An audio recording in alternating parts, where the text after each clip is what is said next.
Soft music drifted through the ballroom, mingling with the clink of champagne glasses.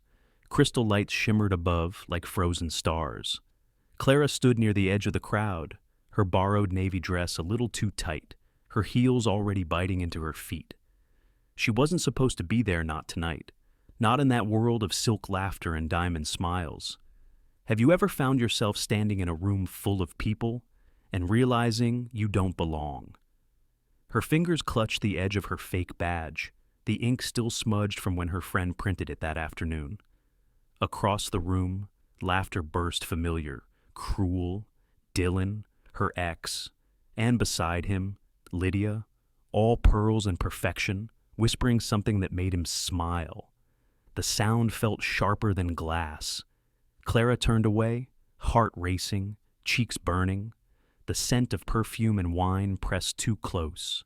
She just needed a way out, or at least a way to stand tall for 5 more minutes. That's when she saw him. A stranger by the window, black suit, stillness in his eyes. He looked like he belonged everywhere. She took a trembling breath, stepped closer, and whispered, "Please, pretend to be my boyfriend. Just 5 minutes." He studied her for a long moment. Unreadable. Then, in a voice calm as midnight, he said, 5 minutes, and one condition. And that's how it began. The story neither of them saw coming. The string quartet swelled, violins lifting above the hum of laughter and glass. Crystal chandeliers shimmered like frozen constellations. And in the middle of it all, Clara Jensen stood very still. Her borrowed navy dress fit almost right, except at the waist, where the zipper bit into her ribs. The tag brushed her skin, still dangling where she couldn't quite reach it to cut. She'd practiced walking in these heels all afternoon, but the marble floor made them sound too loud, like an echo that didn't belong. She wasn't supposed to be here, not tonight, not in that world. The badge on her chest said, "Consultant." The lamination smelled faintly of printer ink, still tacky at the edges. She tried not to touch it, afraid the heat of her fingers would blur the words. Relax, her friend Rachel had told her earlier. Just blend in. No one ever looks too closely at confidence. Clara had nodded, but now, under the weight of chandeliers and murmured conversations, her confidence felt paper thin. The air carried the scent of roses and champagne, the kind of perfume money wore to announce itself. She stood near the corner table, clutching an untouched flute of sparkling water, pretending to watch the stage, but really, she was watching him. Dylan, her ex. The man who once held her hand on late-night walks, who'd promised her the world then left when she lost her footing in it. He looked the same, perfect hair, easy smile, except now he wasn't alone. Beside him stood Lydia Crane, his fiancée glittering in gold silk and confidence. Clara caught a fragment of their laughter. It stung like a paper cut. When Lydia's gaze drifted across the room and landed on her, it lingered too long. Then came the whisper to Dylan, the tilt of a chin, the small smirk that said, "We won." Clara turned away. Her pulse fluttered behind her ribs. She swallowed the lump in her throat, told herself she didn't care, but humiliation has a smell. It's sharp, metallic, like the edge of tears. She took one step toward the exit, then another, and froze. Clara, his voice. Too familiar. Too soon. She turned. Dylan was already walking toward her. Lydia just behind, pretending not to follow, but watching everything. "Didn't expect to see you here," he said, smiling as if they were old friends. "Are you consulting for someone?" The words curled around her badge like smoke. She forced a smile. "Something like that." Lydia's voice slid in. "Honey and glass. Oh, how wonderful. I didn't know Nova Data was hiring again. Last I heard, they'd well downsized." Her laughter was quiet but sharp. "You're still with them, aren't you?" Clara's throat tightened. She wanted to say no, to walk away, but her body didn't move. Around them, people glanced curiosity catching the scent of tension. Dylan looked almost sorry, or maybe just uncomfortable. Hey, come on, Lydia, let's... But Lydia wasn't done. I mean, it's impressive. Really? Showing up here on your own? Brave. Something inside, Clara snapped, brave. As if loneliness was a choice. She felt the heat crawl up her neck. The words tumbled out before she could stop them. I'm not alone. Silence pressed between them. Lydia's eyebrow lifted. Skeptical? Oh, where's your date then? The air turned heavier. Even the music seemed to hush. Clara's mind spun. The chandeliers blurred. She could hear her own heartbeat. Then through the shimmer of lights and murmurs, she saw him. A man standing by the tall window, half turned toward the city lights. Black suit, sharp shoulders, glass of scotch in hand, his posture calm, unbothered, as if the chaos of the room didn't exist.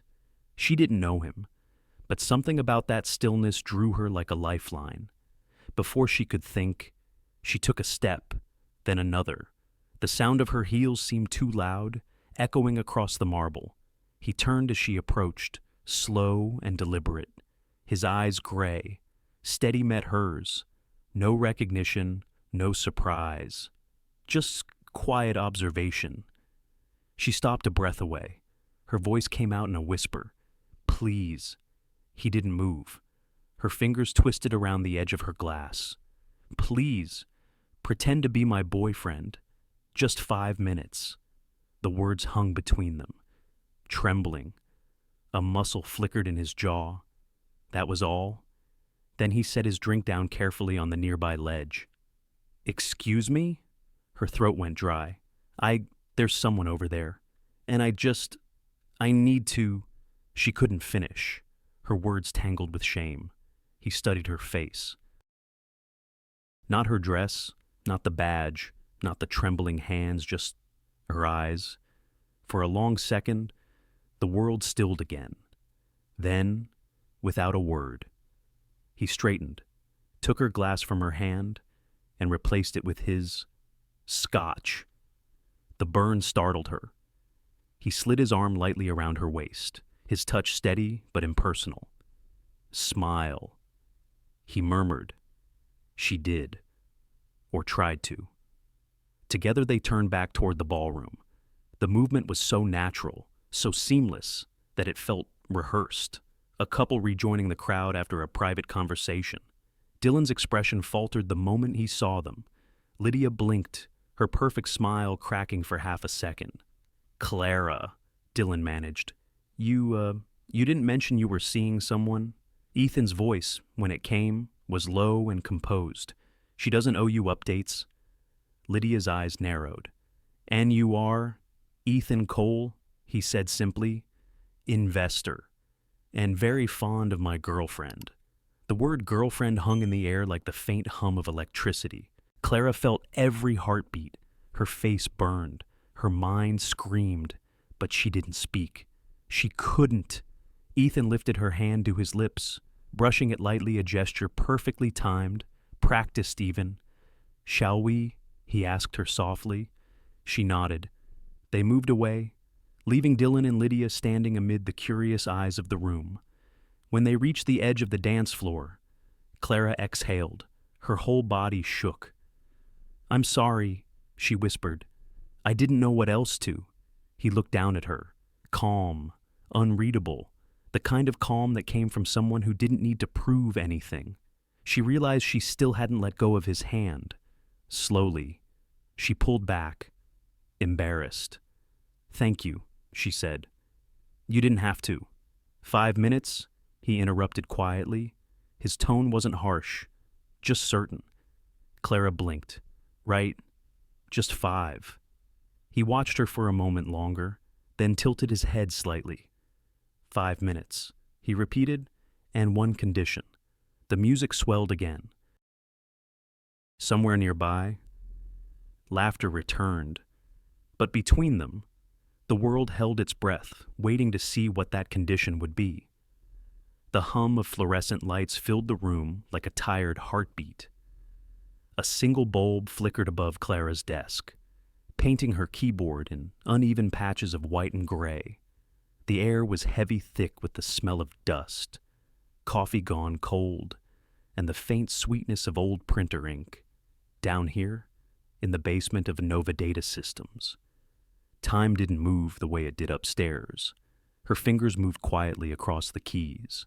The code on her screen pulsed like a language only she could hear. Tiny green lines against a black background.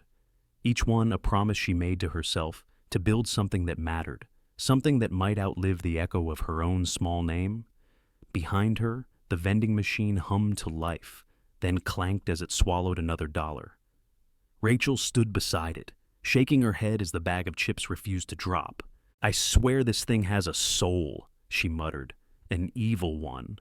Clara smiled faintly, still typing. "Kick it once. Gently. Like you mean it." Rachel did. The chips fell. "You and your magic touch." She sighed, tearing the bag open. "You ever think about getting a job somewhere that isn't lit by flickering misery every day?" Clara murmured. "But misery pays on time." Rachel sat on the edge of her desk, crunching quietly. She was all warmth and noise, with hair the color of coffee and a laugh that always came a beat too soon. "Your dad called again," Clara nodded. "Hospital bills. They raised the price for the new medication. I'll figure it out." "You always say that," Rachel said softly. Clara didn't answer. She just watched the lines of code scroll higher, her reflection flickering faintly on the screen. There was something about basements. They held what people didn't want to see.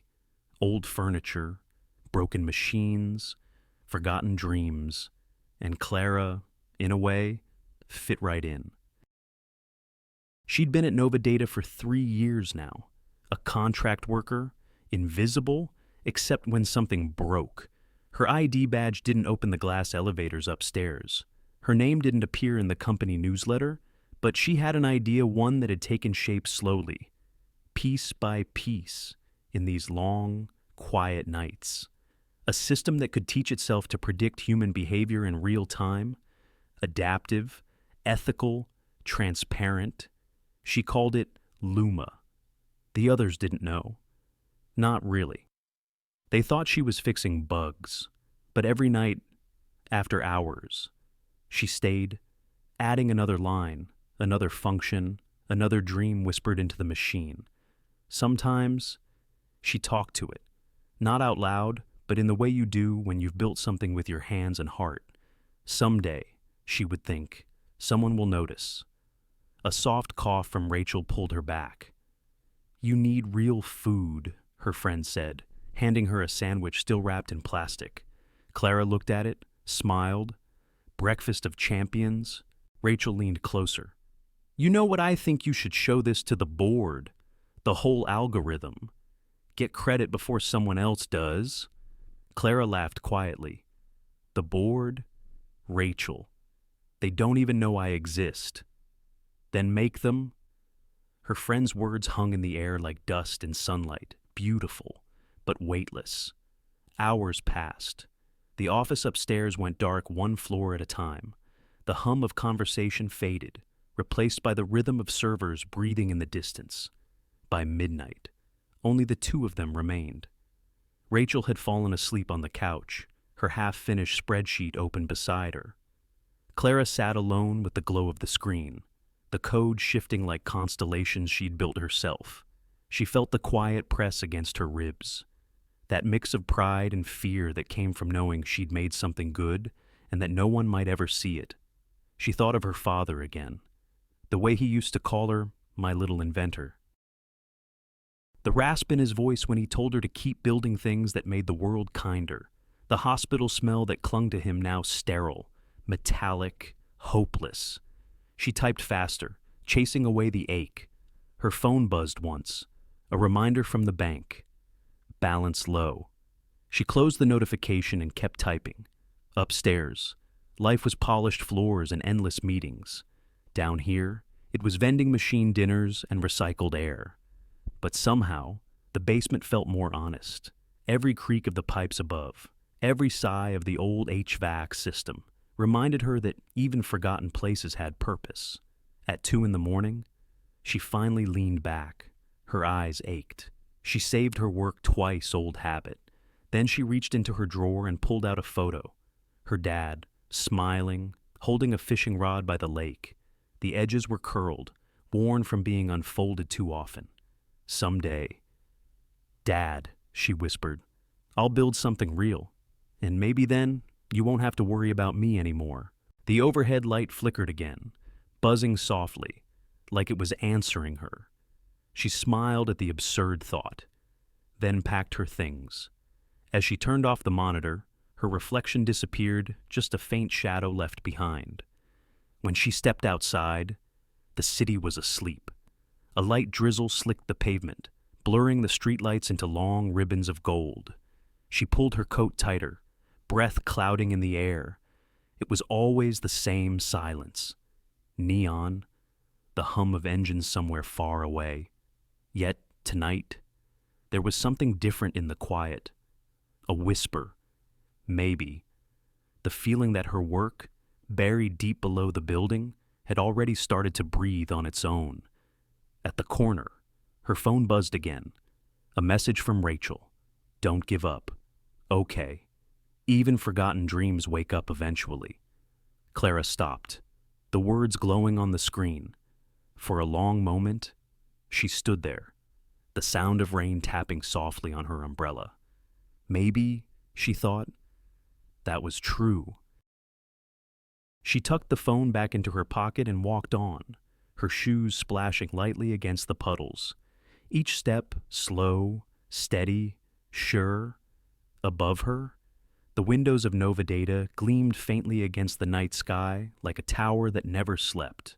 And far below, in the humming dark of the basement, the machine she'd built kept running, line after line, loop after loop, waiting, as if it too believed that someday, someone would finally notice.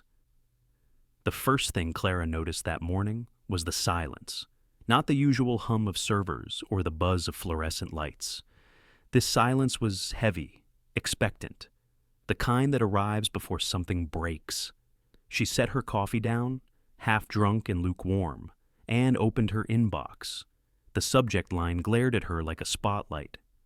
Nova AI official launch presentation, 10 a.m. She blinked, then read it again. Her fingers hovered above the keyboard, heart thudding. Nova AI. That was her project, her code, her Luma. The name was different, but the description: predictive behavioral modeling, adaptive algorithms, transparent data structures, every word was hers. Clara's pulse quickened. She scrolled to the bottom of the email, searching for her name. Nothing. Instead, there it was, lead developer Mark Halston. Her throat went dry. She stood up, chair scraping against the concrete floor, and almost ran upstairs. The elevator dinged, opening to the 14th floor, where the executives worked a world of glass and polished steel. She'd never been there before. Mark was standing by the conference table, adjusting his tie. The big screen behind him displayed her interface, her color scheme, her architecture, even the Luma logo she'd sketched in the margins of her notebook. Only now, it said Nova AI. He turned when he saw her. Smile, easy, practiced. "Clara, didn't expect you up here." Her voice came out low, trembling. "You used my work." Mark blinked, feigning confusion. "Your work, Luma," she said. "That's my algorithm. You took my code, my data, my structure, everything." The room quieted. 2 HR reps looked up from their folders. Someone coughed. Mark's smile didn't falter. "Clara, I think you're mistaken. We've been developing this for months, team effort. You know how it is." Her hands shook. "You know exactly what it is. You found my folder on the shared drive. You even kept my interface color. Don't pretend." A flicker of annoyance crossed his face. Quickly masked. "I'd suggest you calm down before saying something you'll regret. You sound emotional." That word hit her like a slap. Emotional? The HR woman in beige stood up.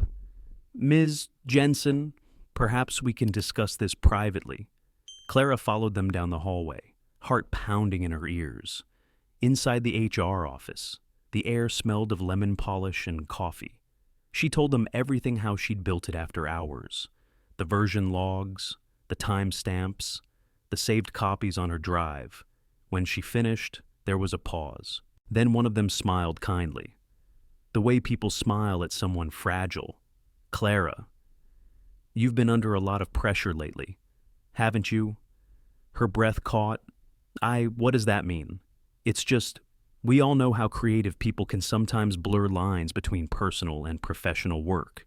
And you've been working very late, haven't you? She could barely speak. You think I made it up. No one is accusing you, the woman said softly. But these claims are serious. And without documentation, I have documentation. Clara's voice cracked. Check the timestamps. The HR woman looked uncomfortable. Let's take a few days, get some rest.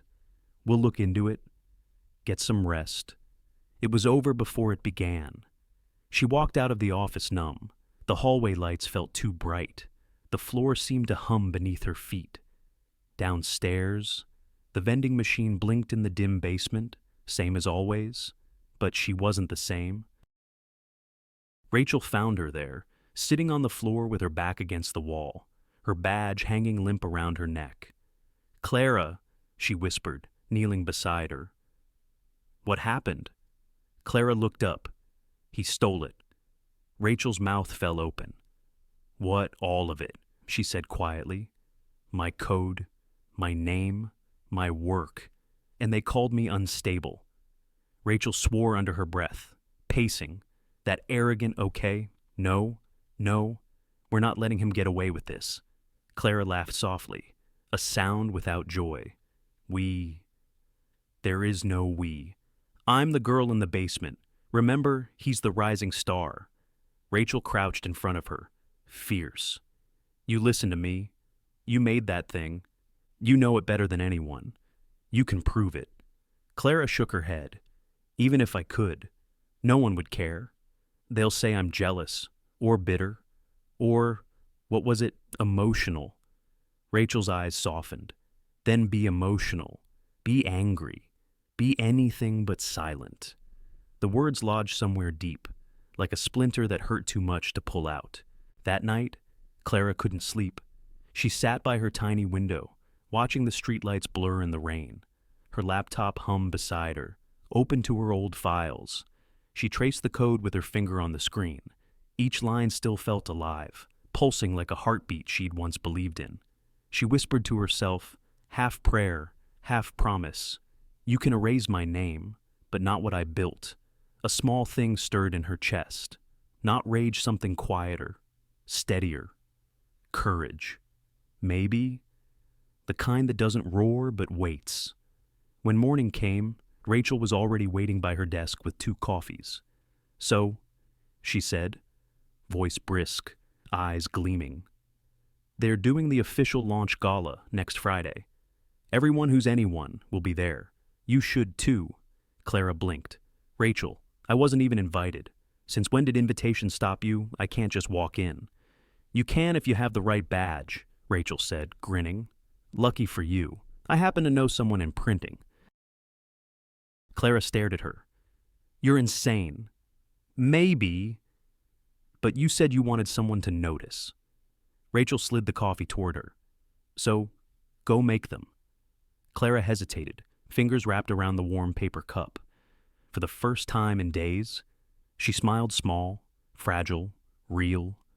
Upstairs, she could hear the faint echo of laughter, the sound of victory that didn't belong to her. But down here, in the basement, something else began to rise. Resolve. She looked at her screen one last time, the final lines of Luma glowing faintly in the dim light. See you at the party, she whispered. Outside. Thunder rolled somewhere far off. The next morning smelled like printer ink and burnt toast. Rachel was already at her kitchen table, sleeves rolled up, surrounded by sheets of glossy paper, plastic sleeves, and an old laminator she'd borrowed from the copy room. A curl of smoke drifted up as the machine whirred to life. "Hold that corner," she said, tongue caught between her teeth. Clara obeyed, pressing down the edge of the badge while Rachel slid it through the laminator. The faint hum filled the small apartment like a nervous heartbeat. When it came out the other side, the words gleamed faintly under the kitchen light: Nova Data Systems, Consultant Access, Clara Jensen. Clara stared at it. "It looks real." Rachel grinned, proud and mischievous. "It is real. Technically, just unapproved by the universe." Clara laughed, the sound shaky but genuine. "You know this is crazy, right?" Rachel shrugged, sipping her coffee. "So is stealing someone's code. You just happen to be better at ethics." The laminator clicked again, spitting out a second badge. "Back up," Rachel said, "in case the first one gets nervous and runs away." Clara ran her thumb over the plastic. Her name looked so official it almost hurt. "What if they catch me?" "Then you'll do what every consultant does," Rachel said. "Smile, look busy, and avoid HR." That made Clara laugh again, a small burst of relief in the tight air. But beneath it, fear still lingered, the kind that sits in your chest like a stone. By noon, they were sorting through a pile of clothes. Rachel's apartment had turned into a battlefield of fabric scarves draped over chairs, a trail of sequins leading to the couch. "No red," Rachel said, tossing a dress back into the pile. "Too loud. You need something that says competent, but also, I might sue you." "Is that a category now?" Clara asked, holding up a navy dress. Rachel's eyes lit up. "Yes. That, try it on." It fit almost right, a little snug at the waist, the zipper stubborn halfway up. The tag scratched the back of her neck, but the mirror reflected someone else, someone braver. Rachel clapped her hands. "Perfect. You look like you belong in a boardroom, or at least near one." Clara turned slowly, smoothing the fabric over her hips. "It's borrowed confidence," she murmured. "Confidence is always borrowed at first," Rachel said. There was a pause, one of those soft silences between friends who know too much about each other's pain.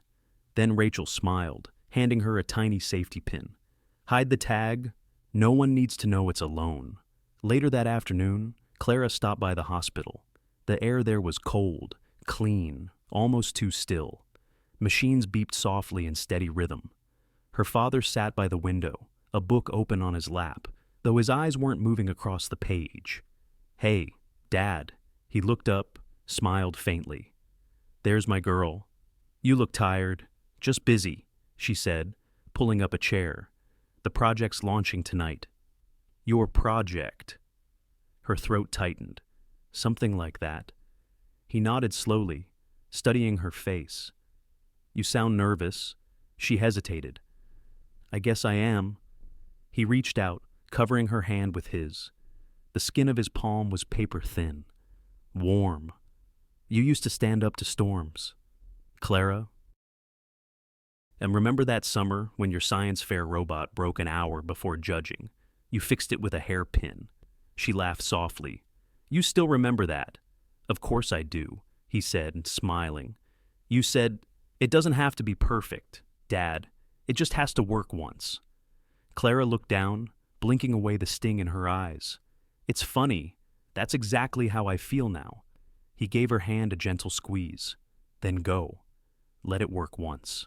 "I don't even have an invitation," she said, half a whisper.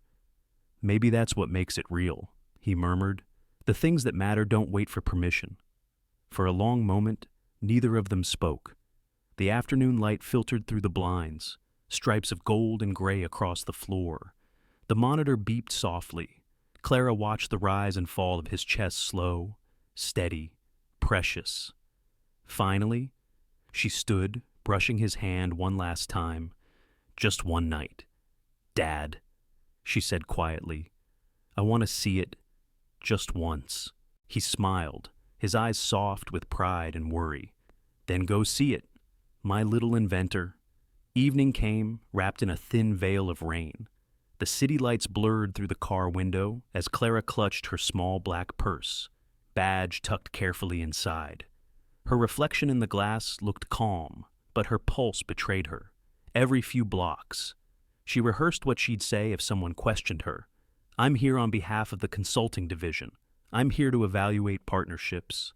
Each version sounded wrong, too stiff, too afraid. When the car finally stopped in front of the hotel, her breath caught. Gold letters shimmered above the entrance. The Meridian. Through the glass doors, she could see people in evening gowns and tuxedos, laughter spilling into the night. She almost told the driver to turn around, but then she remembered her father's voice. The things that matter don't wait for permission. So, she stepped out. The marble steps gleamed under the rain, slick and cold beneath her heels. She straightened her shoulders, one hand brushing the hidden tag at her neck. A small act of defiance. A reminder. Inside. The air smelled like roses and champagne. Crystal chandeliers painted the room in light. Music floated through like warm air. Rachel had texted her earlier. "Blend in. Smile like you belong. No one questions confidence." So, she smiled, walked past the reception desk with even steps. When the guard glanced at her badge, she lifted it casually, heart hammering. He nodded her through. She exhaled only when the elevator doors closed behind her. As the floor numbers climbed, she felt a strange mix of dread and wonder. It wasn't victory, not yet, but it was something close. A heartbeat of courage. When the elevator dinged and the doors opened, the light spilled in gold, bright, almost unreal. Clara stepped out, her borrowed dress whispering against the marble floor. She didn't know what waited for her on the other side of those chandeliers, but she knew this much tonight: for the first time, she wouldn't be invisible. The ballroom shimmered under 100 chandeliers. Music floated like perfume through the airlight.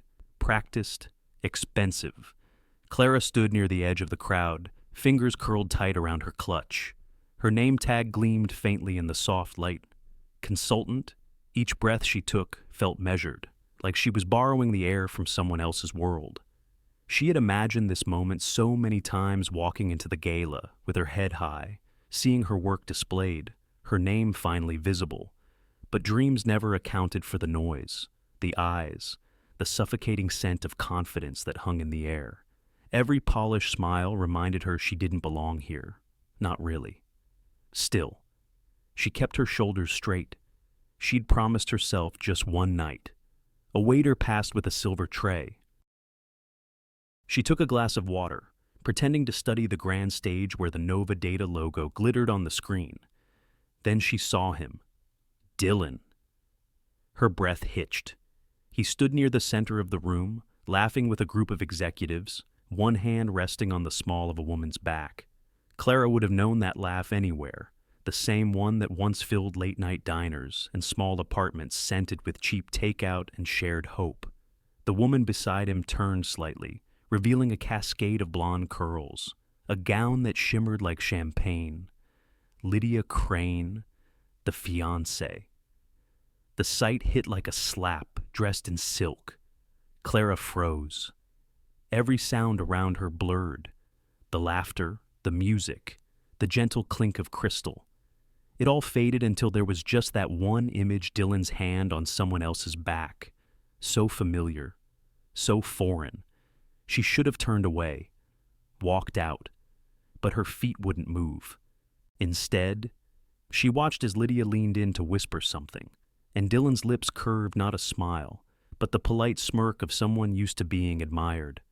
Clara's stomach tightened. They hadn't seen her yet. Maybe she could slip away, but fate, as always, had terrible timing. Clara. The voice came from behind her, too familiar, too sharp. She turned slowly. Dylan was already walking toward her, surprise flickering across his face. "Wow," he said, stopping a few feet away. "I didn't expect to see you here." Lydia followed, smiling the kind of smile that never reached her eyes. "Oh, you're Clara, right? Dylan's old colleague." "Something like that," Clara said, forcing a polite tone. Lydia laughed softly. Of course. He told me all about those long nights fixing printers and running cables. Must have been quite the adventure. The words dripped with sugar and acid. Clara's pulse thudded in her ears. I'm a systems developer, she said quietly. Oh, of course, Lydia replied, tilting her head. I just assumed… Well, you know how some people exaggerate titles. Dylan chuckled hesitant, almost apologetic, but didn't correct her. That hurt more than the words. A small circle of nearby guests had turned subtly toward them, sensing drama like sharks scenting blood. The air shifted, conversations dimmed, Clara's cheeks burned. She could have stayed silent. She almost did. But something inside her, the same quiet, stubborn spark that had built Luma in the dark, refused. Actually, she said softly, I built something here. A system that could change how we use predictive algorithms. You might have heard of it. Lydia blinked, pretending to think. You mean the one Mark Halston is launching tonight, Nova AI? The name sliced through the room like cold glass. Clara's fingers tightened around her glass. Yes, she said. That one. Lydia's smile widened. Oh, how lovely. I heard it's been quite the success. You must be so proud of your company. Clara swallowed hard. I am… The lie felt bitter on her tongue. Dylan shifted, uneasy. Lydia. But Lydia wasn't finished. You know, I admire people like you, she continued. Still fighting. Still showing up. Not everyone would have that kind of persistence. The word persistence sounded like pity. Clara felt her throat close. The small crowd around them murmured, pretending not to listen. Someone laughed too loudly at the bar, the sound echoing cruelly. She wanted to leave, to disappear. But instead, she looked straight at Lydia, then at Dylan. Persistence, she said quietly, is what people call survival when they've never had to try it. The air went still. Lydia blinked, caught off guard. Dylan's expression shifted guilt, discomfort, something unspoken. Clara set her glass down on the nearest table. Excuse me? She turned, heart pounding, vision blurring. The room felt too bright, too loud. The chandeliers swayed gently above, scattering light that felt like accusation. Her heels clicked against the marble as she walked toward the balcony doors. She needed air something that didn't smell like money and mockery. But before she reached them, someone stepped into her path. A man, tall, quiet, with eyes like calm water. He'd been standing near the window earlier, half in shadow. His gaze met hers, steady, unreadable. Are you all right? He asked. She froze. The noise of the room faded again, replaced by the rhythm of her breath. Her voice came out a whisper. I just need 5 minutes. He studied her, as if weighing something invisible. Then he nodded toward the corner, where the crowd thinned and the light softened.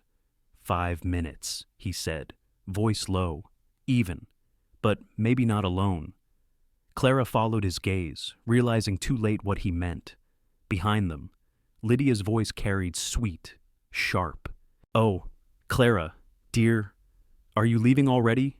The small circle of guests had turned again, curious eyes gleaming. Clara could feel her pulse in her throat. The humiliation was complete. She wanted to vanish, but instead, she turned toward Lydia and smiled.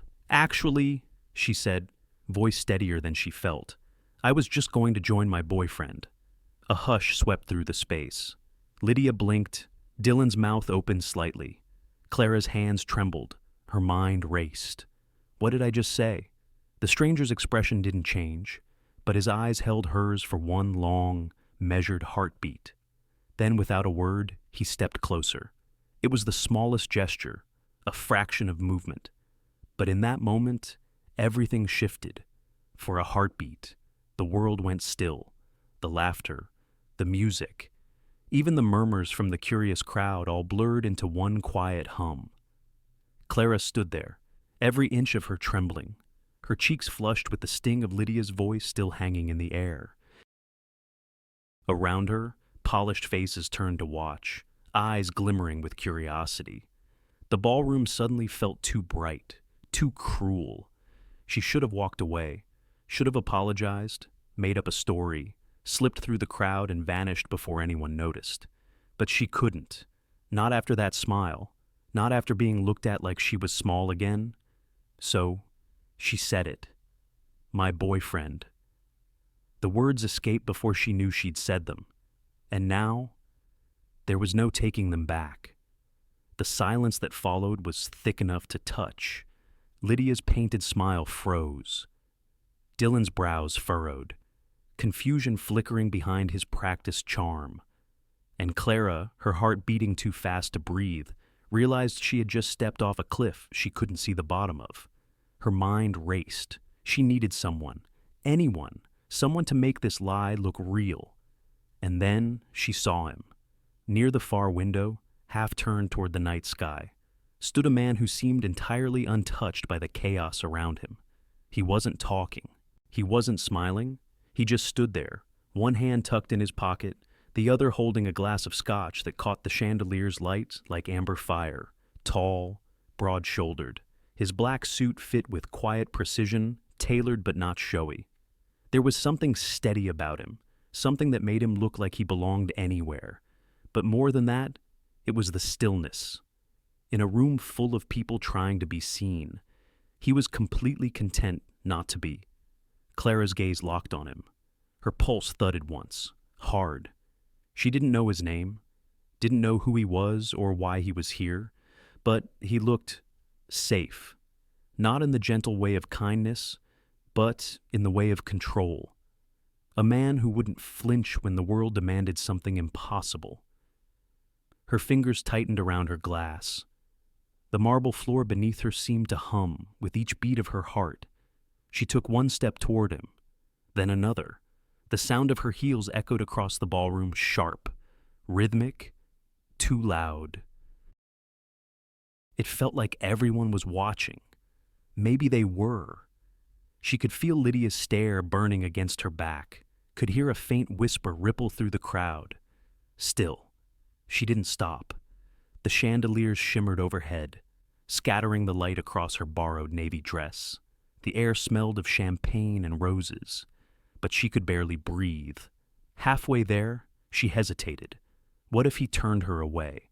What if he looked at her and saw through her, saw the desperation, the lie, the trembling girl pretending to belong? She almost turned back, but then, as if he felt her hesitation, the man by the window looked up. Their eyes met, and in that instant, everything else vanished. The noise, the light, the laughter, it all faded into the background. He didn't look surprised, didn't even blink, just studied her with a kind of calm curiosity, as if waiting to see what she would do next. Clara's throat went dry. Her hands felt too small, too cold. She didn't know how to move, but somehow, her feet kept going until she was only a few steps away. Up close, he looked even more composed.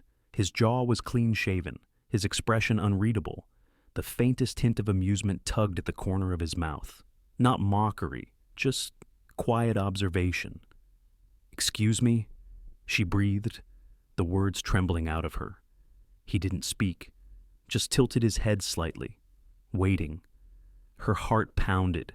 "Please," she said, her voice barely above a whisper. "Pretend to be my boyfriend. Just for 5 minutes." There it was, out in the open, a plea so absurd it almost made her laugh. His eyes flickered, a spark of interest breaking through the stillness. He glanced past her shoulder, toward the crowd watching from a distance, then back at her. 5 minutes, he said finally, voice low, smooth, unhurried. She nodded. "That's all? Please." A pause. Long enough for her to feel the heat rise in her cheeks, the weight of her own foolishness settling in. Then he set his glass down on the window ledge, slowly, deliberately. "All right." The word was quiet, but it cut through the noise like a note in perfect pitch. Before she could exhale, he stepped closer, the faint scent of cedar and something darker whiskey, maybe brushed against her. He slid one hand lightly to the small of her back, his touch steady but careful, as if making sure she could still walk away if she wanted to. Clara's breath caught. Together, they turned toward the ballroom, the crowd still pretending not to stare. She could see Lydia's face, shock hidden behind a frozen smile, Dylan's eyes darting between them in disbelief. The stranger's posture was effortless, commanding. He didn't need to say a word. His presence alone was enough to make the scene look real. Clara tried to smile, though her heart was still hammering. "Thank you," she whispered under her breath. He didn't answer, just leaned slightly toward her, his voice calm, quiet. "They're watching," he said. "Smile." So she did. It wasn't the smile of someone pretending to be in love. It was the smile of someone trying not to fall apart. For a brief, suspended moment, Clara forgot where she was, forgot the fake badge on her dress, the humiliation still echoing in her chest. All she felt was the warmth of his hand, the steadiness of his presence, and the strange calm that came with it. He turned his head slightly, meeting her eyes once more. 5 minutes, he murmured. "You'd better make them count." Something about his tone, half challenge, half promise, sent a small tremor through her. She wanted to ask his name, to thank him properly, but the words never came. The music swelled, wrapping around them like a curtain, and all she could do was follow his lead. He took a single step forward, guiding her deeper into the crowd. The lights shimmered across his suit, across her borrowed dress, as they moved together toward the center of the ballroom. Her heart didn't slow down. It only changed rhythm matching his. And somewhere, between the chandeliers and the curious stares, Clara Jensen, the girl who had spent her life in the basement, took her first step into the light. The moment his hand touched the small of her back, the ballroom seemed to pause. Conversation stilled. The violinist's bow hesitated for half a beat. Somewhere in the crowd, someone's champagne glass clinked too loudly. Then nothing, only the hush that follows when something unexpected begins. Ethan Cole stood tall beside her, calm and deliberate. His presence filled the silence as if he had planned it all along. The kind of calm that came from power, quiet, unshakable, not needing to prove itself. Clara felt the warmth of his hand steady her trembling spine. She didn't dare look at him. Her eyes stayed fixed on the marble floor, on the reflection of chandeliers scattered like broken stars. Then his voice came low, rich, unhurried. "Sweetheart," he said, the word cutting through the air like velvet and steel. Every head turned. A ripple of surprise moved through the crowd. Dylan froze mid-breath, color draining from his face. Lydia's painted smile faltered, cracked at the edges. Clara blinked up at Ethan, disbelief mingling with the heat rushing to her cheeks. "Sweetheart." He'd said it so naturally that even she almost believed it. Ethan looked down at her with quiet certainty. "There you are," he murmured, as if continuing a conversation no one else could hear. Then louder. "For everyone watching, I was starting to think you'd left without me." The crowd shifted, a murmur. Someone whispered something that sounded like Mr. Cole. Clara's breath caught. She didn't understand, not yet, but she saw the flicker of recognition pass through a few faces near the stage, the kind that meant people knew who he was, or thought they did. Ethan Cole, investor, visionary. One of those names that lived in business articles and whispered conversations about power and money. And now he was standing beside her. Lydia's expression tightened. "Mr. Cole," she said smoothly, recovering fast. "I didn't realize you were acquainted." Ethan smiled faintly, polite but distant.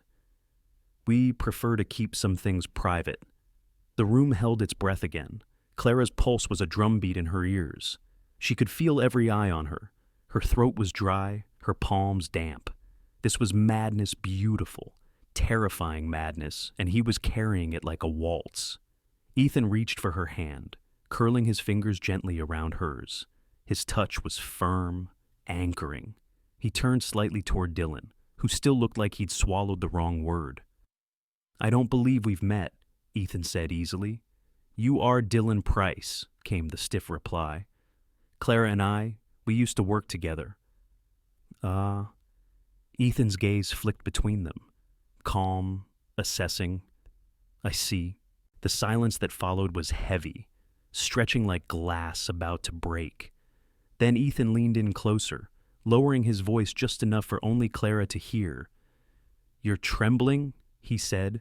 "Should I assume this performance has an audience?" Her lips parted, but no sound came. She nodded, barely.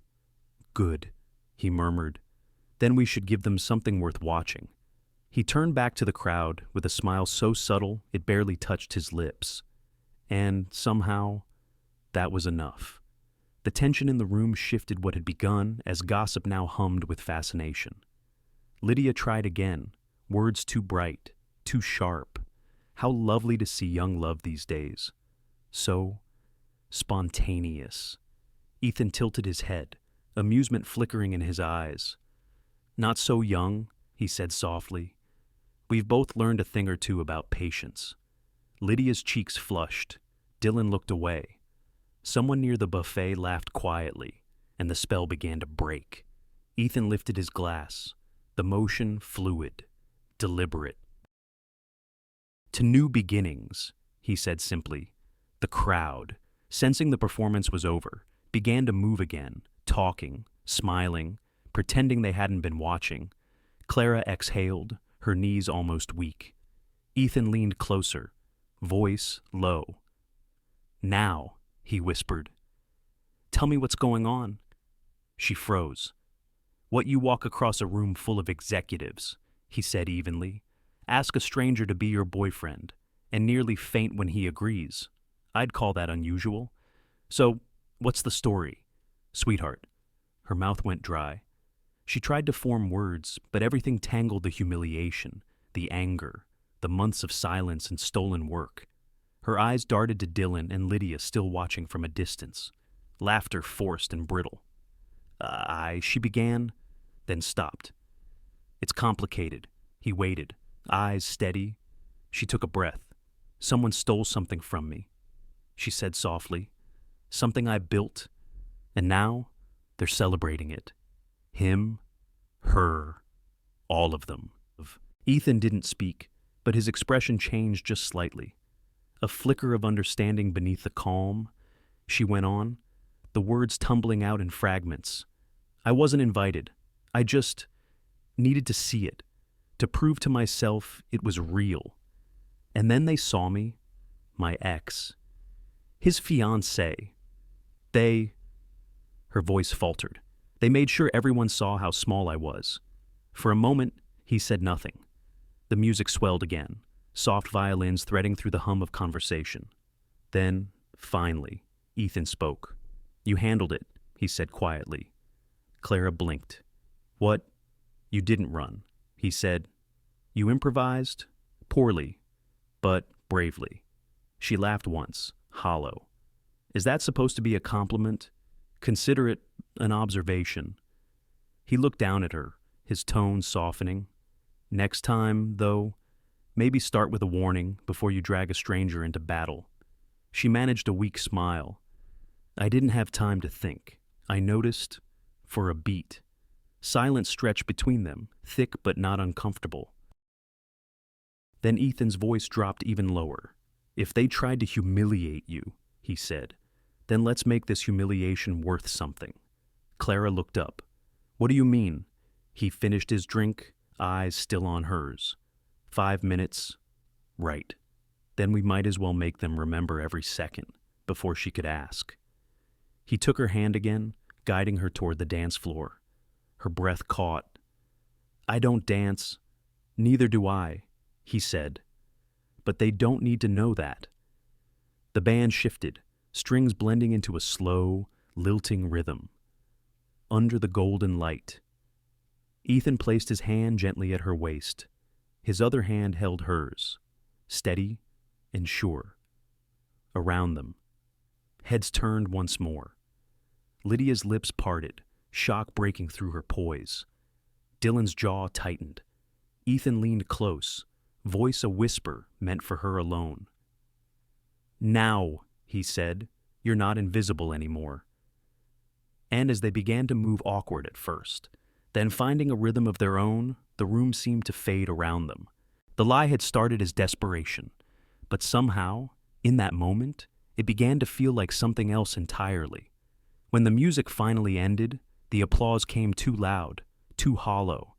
Clara stepped back, heart racing, the echo of the waltz still pulsing through her. The chandeliers seemed to burn brighter now, every crystal throwing back light like 100 small suns.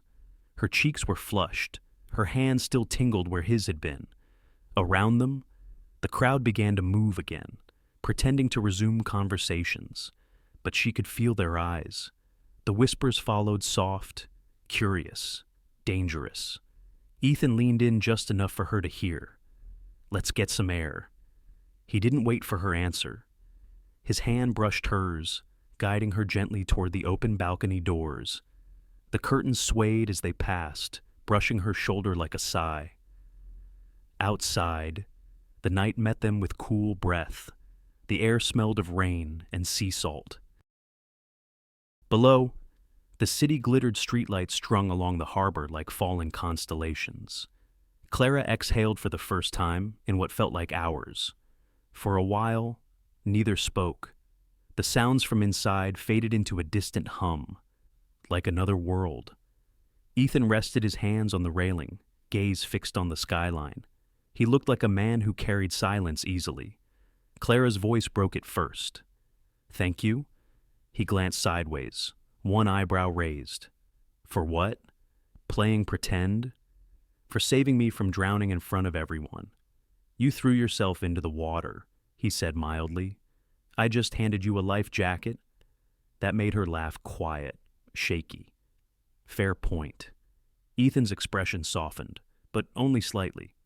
"Now tell me something," he said, turning toward her. "That badge on your dress, it's fake, isn't it?" Her breath caught. "I don't care why yet," he continued. "I just like to know when I'm being dragged into someone's story."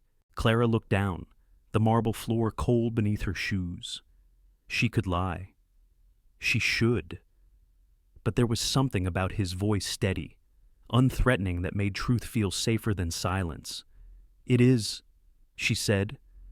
"I don't work here anymore. I used to. In the basement. I built something in algorithm. They stole it. My boss took the credit. Tonight, they launched it like it was his." Ethan didn't interrupt, just listened, eyes steady, hands folded. "I know how it sounds," she went on. "Crazy, bitter, like some intern trying to make herself feel important. But it was mine. I can prove it. She trailed off, staring at the city lights. "I just wanted to see it once, before they erased me completely." Silence stretched between them, long enough for her to hear the faint music drifting through the glass doors, the laughter that no longer hurt as much as it should. When he finally spoke, his voice was quieter. "You don't sound crazy."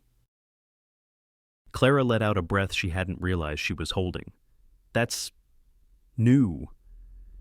"You sound tired," he added, "and maybe angry, but not crazy." She smiled faintly. "You're not very good at small talk, are you?" "I don't practice it much." Another pause. The wind brushed her hair across her cheek, and she tucked it behind her ear. "So," she said, half teasing, half serious, "what are you doing at a place like this if you hate small talk?" His eyes shifted back toward the ballroom. "Watching?" "Watching what people," he said simply. "How they move when they think no one's paying attention." She studied him, then the stillness, the quiet focus, the slight tension in his jaw. There was power there, yes, but not arrogance, the kind of power that came from knowing he didn't have to raise his voice to be heard. "So, Mr. Observer," she said softly, "what did you see tonight?" He looked at her fully this time. A woman standing in a room that tried to make her small and refusing to let it. The words hit harder than she expected. Her throat tightened. She turned back toward the city before he could see her eyes shine. Refusing. She echoed. It didn't feel like that. It felt like I was just trying not to fall apart. Same thing, he said. They stood in silence again. The kind that wasn't awkward, just full. The kind that said more than either could yet. Finally. Ethan straightened. That project, he said, the one they stole. What does it do? Clara hesitated, surprised by the question. It's predictive software. It learns from human patterns, but not the usual way, no data mining, no manipulation. It's designed to understand, not exploit. I built it to help people make ethical decisions, not sell them something. He nodded slowly, as if weighing her words. You built it alone, with help from vending machines and bad coffee, she said, smiling. He almost smiled back. Almost. Sounds like it mattered to you. It did, she said softly. It still does. Ethan looked at her a long moment, then said, You deserve better allies. The simplicity of it broke something inside her. She blinked, trying to steady her breath. Allies. He shrugged. People who don't stand by while you're erased. Clara's heart stumbled. And what are you? Then the audience. Maybe, he said. Or maybe someone who knows what it feels like to have your work stolen. The way he said it without bitterness, without pity, made her chest tighten. She wanted to ask more, to understand the weight in his voice. But before she could, someone called his name from inside. The tone was deferential, familiar. Ethan glanced over his shoulder, then back at her. Duty calls. So you're important, she said, trying to sound casual. He gave her a small, unreadable smile. Depends who you ask. He started to walk away, then stopped. Clara Jensen, he said softly, tasting her name like he already knew it. Don't let tonight make you smaller. You're allowed to take up space. And with that, he disappeared back through the curtains, swallowed by the glow and noise of the ballroom. Clara stayed where she was, staring out at the city. The rain had stopped. The clouds had pulled apart, revealing a thin slice of moonlight on the bay. She pressed her palms to the cool railing, her pulse still racing. She didn't know what he meant by better allies, or why his words echoed like a promise she wasn't sure she could trust.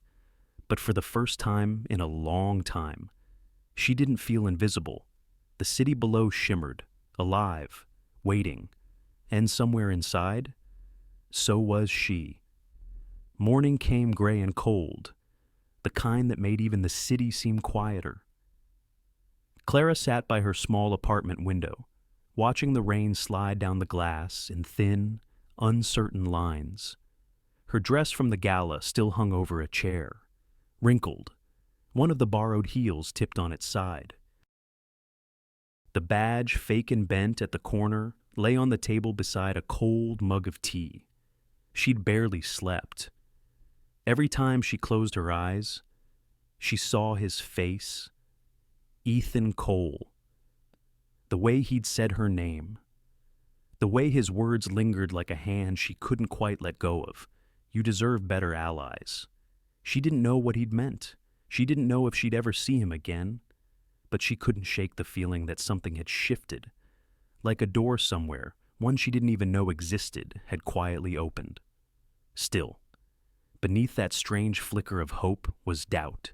Heavy, constant, the kind that pressed down on her chest until even breathing felt like effort. What if I was wrong, she thought. What if Mark really did build it? What if I just convinced myself I mattered because I couldn't stand being invisible? The thought made her sick. She closed her eyes, hearing again the laughter from last night, the whispers, Lydia's perfect smile, Dylan's silence.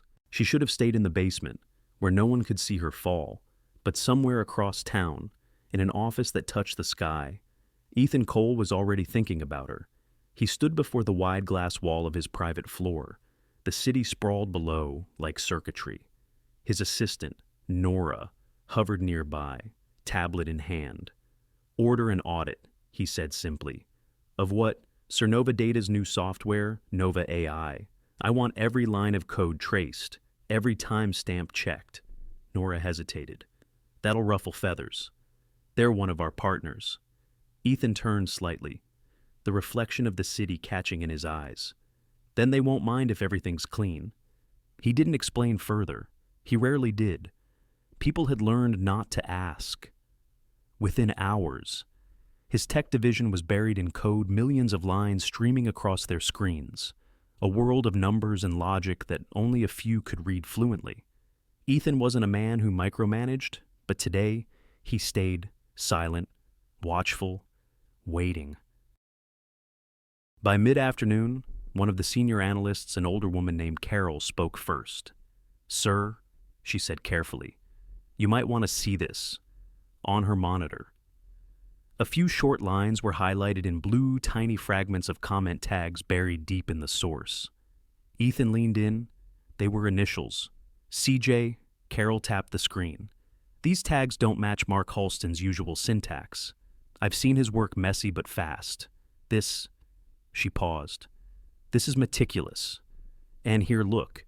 Embedded notes written months before the earliest commit he claimed.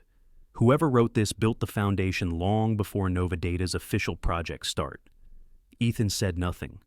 He only nodded once. "Document everything." Quietly.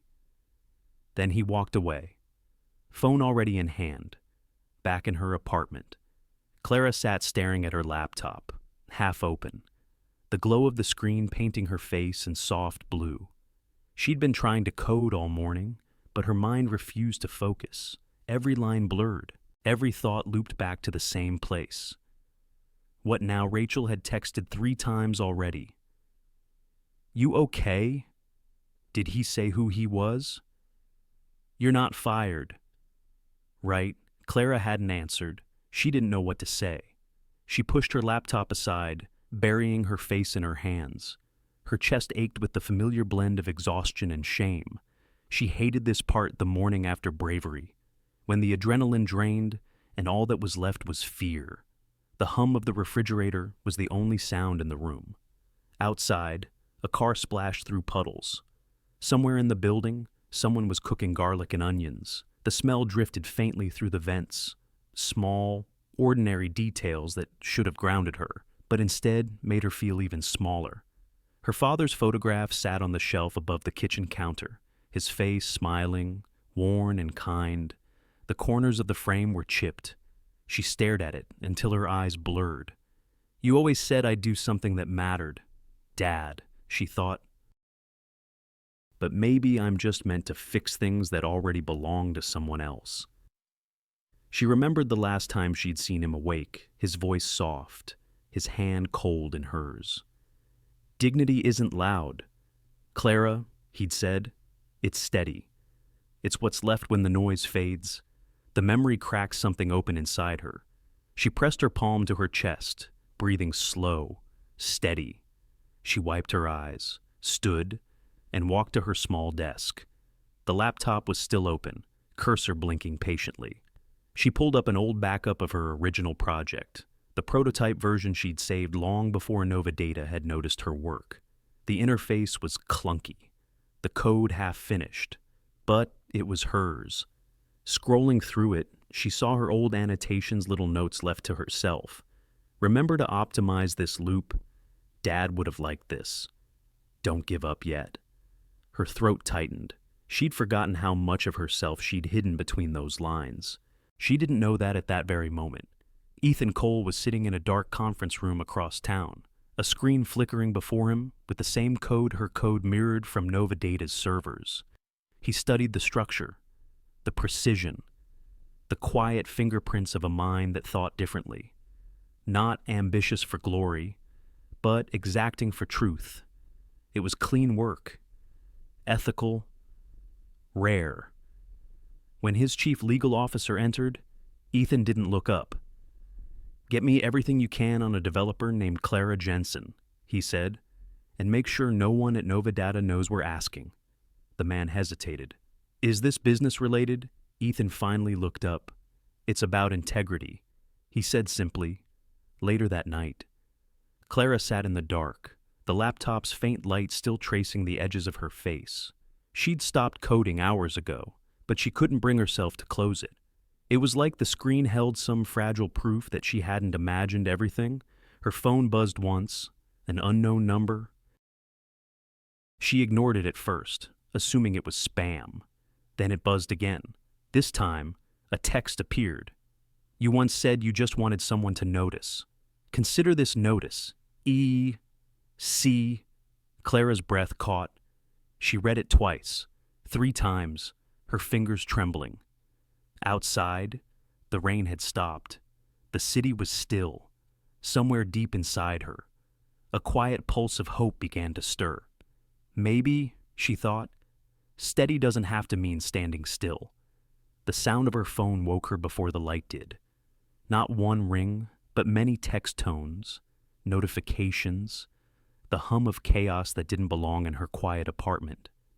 Clara groaned, rolling over, hair tangled, eyelids heavy. For a moment, she forgot everything: the gala, the dance, the lie that had somehow become real for 5 impossible minutes. Then she saw it. Her screen was lit up like fireworks. Dozens of messages. Rachel, 14, unknown numbers, mentions from accounts she didn't recognize. Her heart tripped. She opened the first one. A photo filled the screen, sharp, professional, taken under golden light. Ethan Cole, hand resting at her back, his gaze fixed on her as if the room had disappeared. She was smiling, half nervous, half lost. The caption beneath it read, "Who's the mystery woman with Ethan Cole at last night's Nova Data? Gala." Clara sat up, breath caught in her throat. Every scroll brought more headlines. Power couple. Surprise Cole's secret, +1 identified, from code to chemistry. The image had gone viral overnight. The girl who didn't belong had become the story everyone wanted. Her phone buzzed again, Rachel calling. Clara hesitated, then answered, Clara Jensen. Rachel's voice burst through, half panicked, half thrilled. "You're on every tech blog in America I know," Clara whispered. "Who is he? What did you do? Is this some kind of Cinderella glitch in the Matrix?" Clara pressed her fingers to her temple. "Rachel, please slow down. I am slow. You're the one trending under the hashtag Oyu, Cole, and Clara." Clara shut her eyes. The room spun. She could still smell Ethan's cologne on her dress. Faint, but there. What have I done? By the time she reached Nova Data's building, the whispers had already arrived before her. Heads turned as she crossed the lobby. Screens flashed with the same photo on someone's phone, on an open article, on a gossip feed near the vending machine. The elevator felt smaller than usual. The hum of fluorescent lights above her was too bright, too loud. When the doors opened, the first face she saw was Mark Halston's. He stood at the far end of the corridor, arms crossed, eyes sharp. "My office?" he said. No greeting, no pretense. Every step toward him sounded heavier. Inside, his office smelled of coffee and tension. He didn't offer her a seat. "Would you like to explain?" he began. "Why my employee or former employee, as of your resignation 2 months ago, is splashed across the internet with one of our key investors." Clara's stomach tightened. You snuck into a private gala under a fake badge," he said, voice rising. "You embarrassed this company. You embarrassed me." Her pulse thudded in her ears. "You embarrassed yourself," she wanted to say. But instead, she stayed still. Mark stepped closer, smirk fading into something colder. "You think this helps you? You think pretending to know Ethan Cole gives you leverage?" She met his eyes. "I didn't pretend to know him." He laughed once, harsh.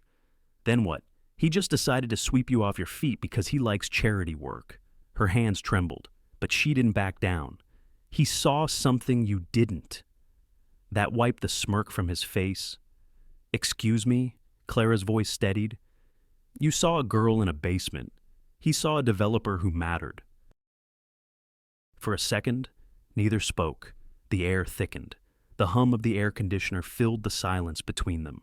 Mark leaned on his desk, eyes narrowing. I made your career. Clara, don't forget that.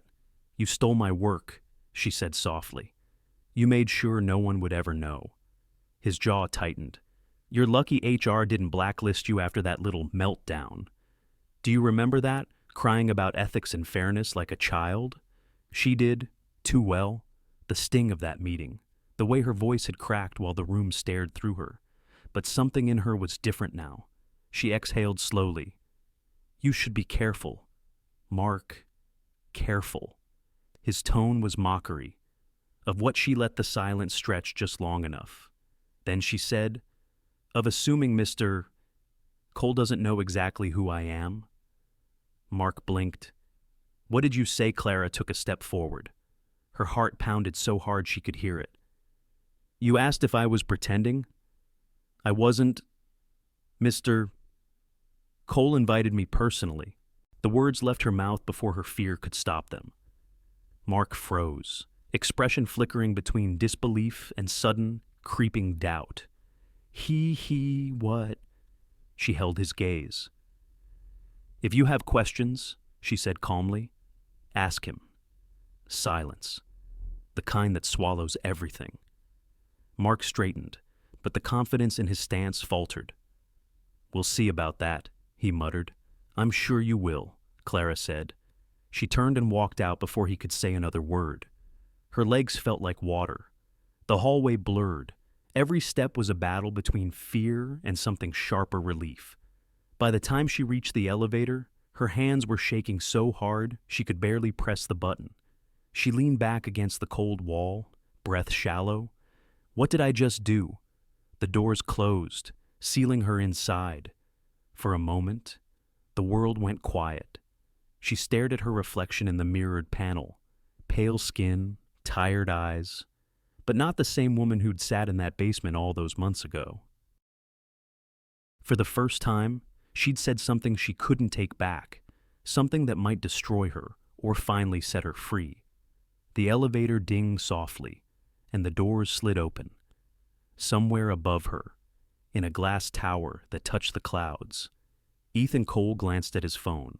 A new notification flashed across the screen, an internal memo about Nova Data, and the woman who'd suddenly caught the world's attention.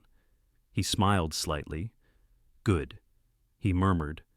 Let's see what she does next. Back in the lobby, Clara stepped out into the drizzle, the city washed clean by light rain. She pulled her coat tighter, lifted her chin. Her heart was still racing, her mind spinning with panic.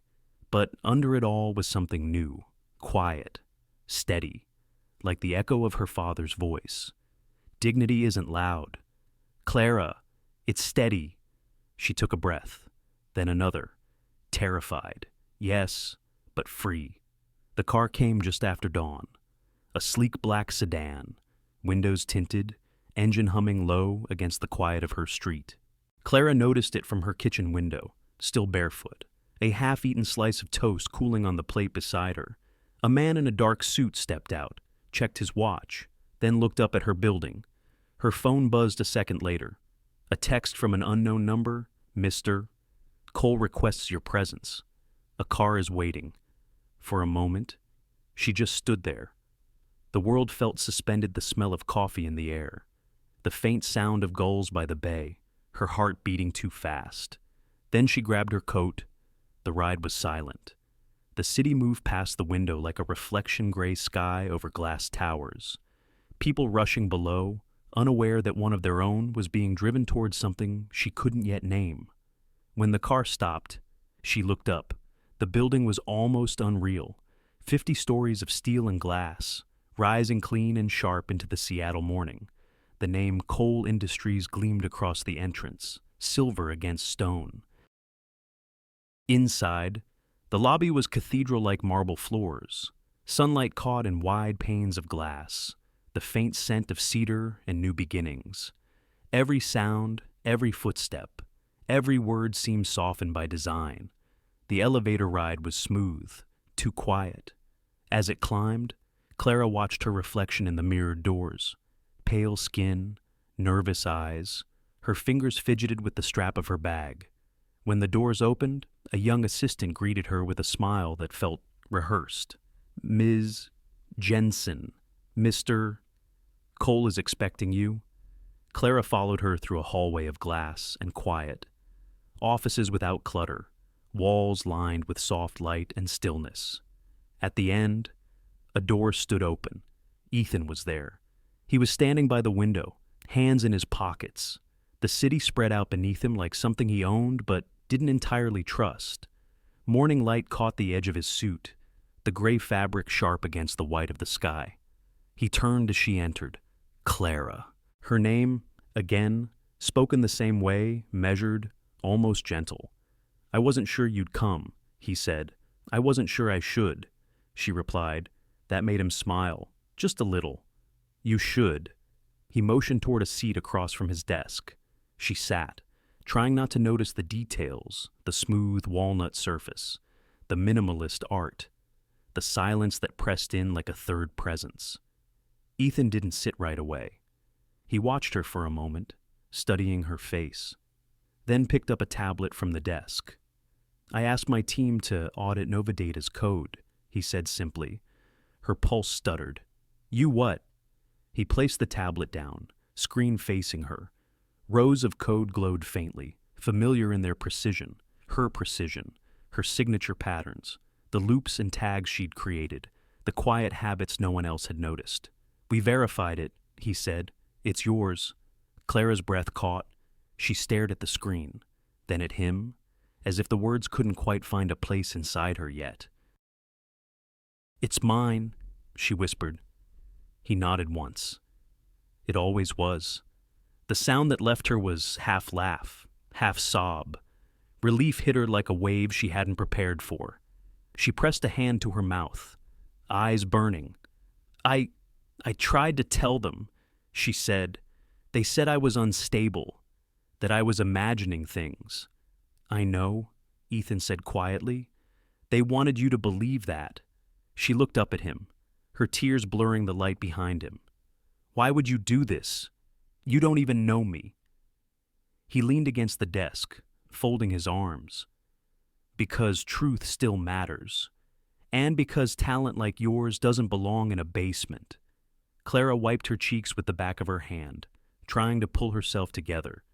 "So, what happens now?" "Now," he said, "we fix it." He walked around the desk and handed her a folder. Inside were documents, legal drafts, statements, contracts she didn't yet understand.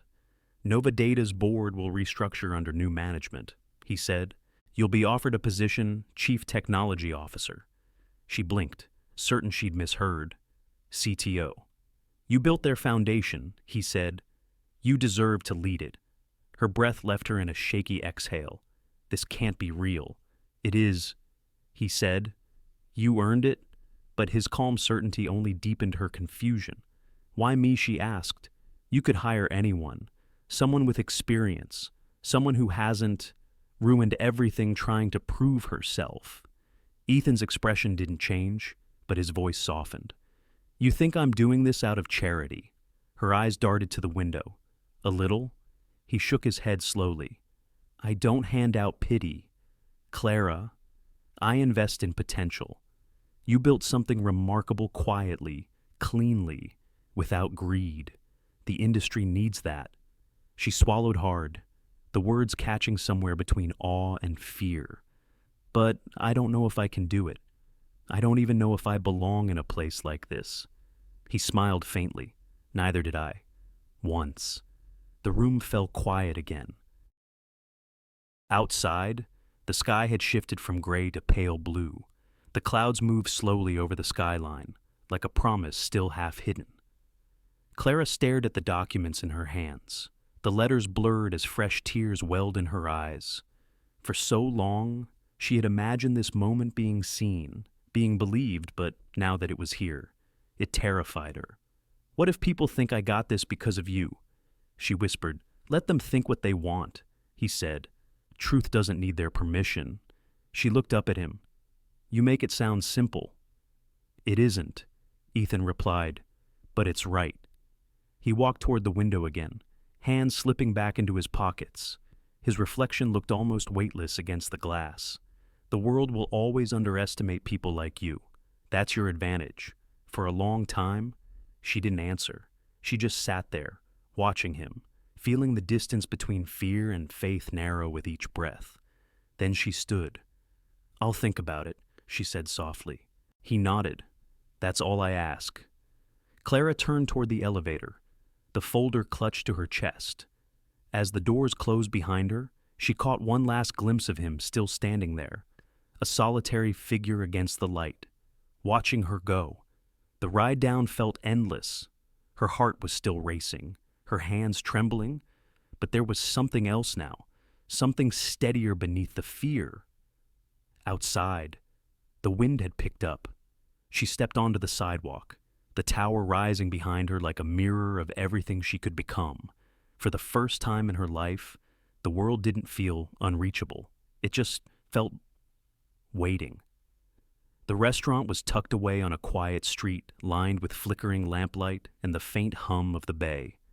Clara almost missed it, just a hand-painted sign that read, "Vincenzo's." The letters faded from years of salt air and good stories. Inside, it smelled like roasted garlic, warm bread, and something old-fashioned. The kind of place where time moved slower, where every chair had known laughter. Ethan was already there, sitting at a corner table beneath a framed black and white photo of Venice. He stood when he saw her, that same composed ease in every movement. No suit jacket tonight, just a crisp white shirt, sleeves rolled, top button undone, still sharp, but softer somehow. "You found it," he said, pulling out her chair. "I almost didn't," she replied, smiling faintly. "No one told me you hide your restaurants like secrets. Some things are better when they stay quiet." The candle between them flickered, catching the gold in his eyes. The waiter brought menus, but neither looked down. For a long moment, they just sat two people who had shared chaos, now surrounded by calm. Clara finally broke the silence. "You didn't have to do all this." "I did," he said. "After everything that's happened, a dinner seems overdue." She looked around the checkered tablecloth, the sound of old Italian music playing softly from a corner speaker. "This doesn't feel like the kind of place a CEO takes meetings." "That's why I like it," he said. "No reporters, no suits, just good wine and honest food." He said it like a promise. When the waiter returned, Ethan ordered with quiet confidence. In Italian that rolled smooth and easy, Clara watched him, curious. "You speak it fluently." "My father insisted I learn," he said, glancing up. "He used to say you can't really know a country until you can order coffee there without offending someone." She smiled. "He sounds like a character." "He was," Ethan said softly, "a mechanic. Ran a small shop in Portland. I spent half my childhood handing him wrenches and pretending to understand engines." Clara tilted her head. "And now you run an empire." "Empire's a strong word," he said. "Mostly I just try not to break what other people build." There was a pause, gentle, reflective. Then he asked, "What about your father?" Her voice dropped. "He's in a care facility. Heart failure. I visit when I can. He used to teach math at a community college. The kind of man who fixed everything except his own health." Ethan nodded. "Quiet. Sounds like someone who taught you patience." "And stubbornness," she added, smiling faintly. The food arrived handmade pasta, bread warm enough to steam the air between them. For a while, they ate in companionable silence, the kind that didn't need filling. Then Ethan leaned back, glass of wine in hand. "You know," he said, "I've met a lot of people in this industry. Most talk about innovation, disruption, words that sound big but mean very little." He paused. "You talk about integrity." She looked down, embarrassed. "Integrity doesn't pay bills."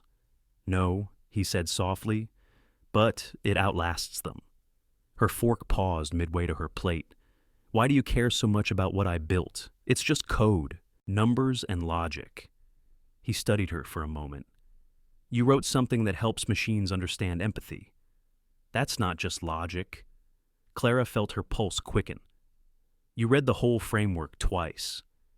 That made her laugh quiet, surprised. You're not who I thought you were. Neither are you, he said. The room felt warmer suddenly. Or maybe it was the wine. She tried to look away, to focus on her plate, but his gaze held hers with that same steady patience that both calmed and unnerved her. You think I'm reckless, she said, showing up at that gala, lying, pretending. He didn't deny it, maybe a little. But sometimes the wrong move is the only way to change the game. Clara smiled, but it faded quickly.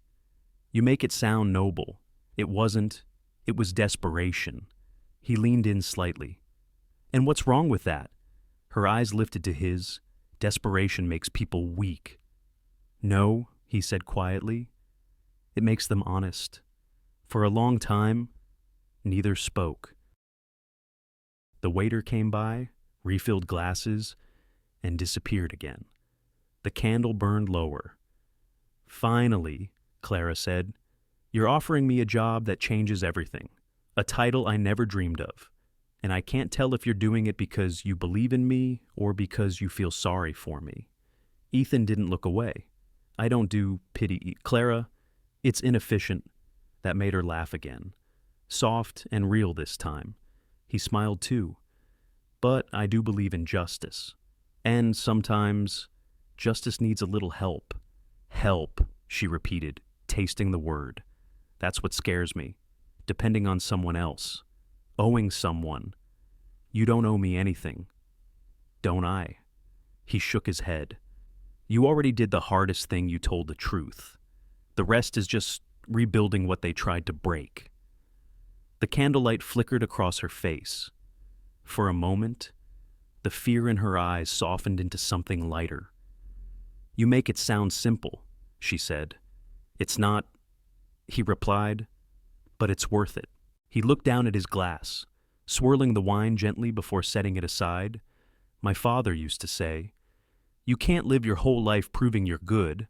At some point, you have to just be good. Clara smiled, the words settling deep. I think your father and mine would have gotten along. I think so too. They sat there in quiet understanding, the kind that didn't need explanation. When the plates were cleared, Ethan leaned forward, his voice low, steady. Clara, he said, sometimes integrity needs a witness. She blinked, unsure.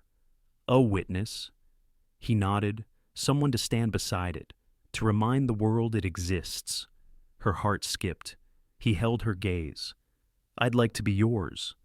The words hung between them, simple, unadorned, but full of something that felt larger than promise. Clara didn't know what to say. Her throat tightened.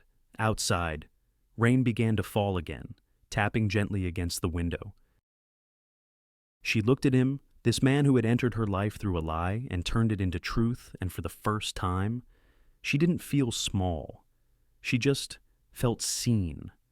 The conference hall shimmered with glass and light. Rows of investors filled the seats, their murmurs low, impatient, the air thick with the scent of coffee and polished wood. On the stage, Mark Halston stood behind a silver podium, his voice echoing through the mic steady, rehearsed, confident. He was in his element. Slides flashed behind him, bright with numbers and graphs. Innovation, he said, integrity, the cornerstones of Novadata's future. Clara sat in the back row, hands clenched in her lap. Every word was a theft, every smile of his a reminder of what he'd taken. She could feel the pulse in her throat, her body taut like wire. Rachel was beside her, whispering, "You don't have to stay." But Clara shook her head. "Yes, I do." Mark's speech rolled on, his tone swelling as he neared the big finish, the launch of the very project she had created. He spoke of it as though it were his child, his legacy. The audience leaned forward, dazzled, cameras flashed. Then, from the corner of the room, a door opened. The shift was small but instant. Heads turned, conversations faltered. Ethan Cole walked in. No introduction, no announcement, just presence quiet, certain, commanding. He wore charcoal gray, the color of authority, and his gaze swept the room until it landed on Mark. The air changed. Mark stammered mid-sentence, his smile freezing. "Ah, Mr. Cole." What an honor to Ethan didn't answer. He walked straight down the aisle, each step deliberate, his voice calm when he finally spoke. "You're right about one thing. Mark," he said, "integrity is the cornerstone of innovation." The room went still. Ethan stopped in front of the stage. "But it has to be real integrity. The kind that doesn't require lies to hold it up." Mark laughed nervously. "I'm not sure what you mean." Ethan turned to the crowd. "I think you do." He gestured toward the back of the room.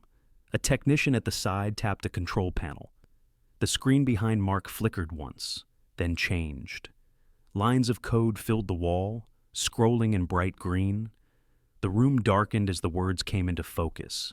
Embedded signatures, timestamps, authorship logs, each one pointing to one name, Clara Jensen. Ethan's voice carried, low but sharp. "This is the real author of Nova Data's adaptive ethics algorithm. The system Mr. Halston has claimed as his own." Gasps rippled through the hall. Clara froze. Every head turned toward her. Her breath caught like glass in her chest. Mark's face drained of color. This is ridiculous," I supervised that team. "Yes." But Ethan cut him off. "You supervised her, then you silenced her. HR reports, deleted files, altered metadata. My team recovered all of it."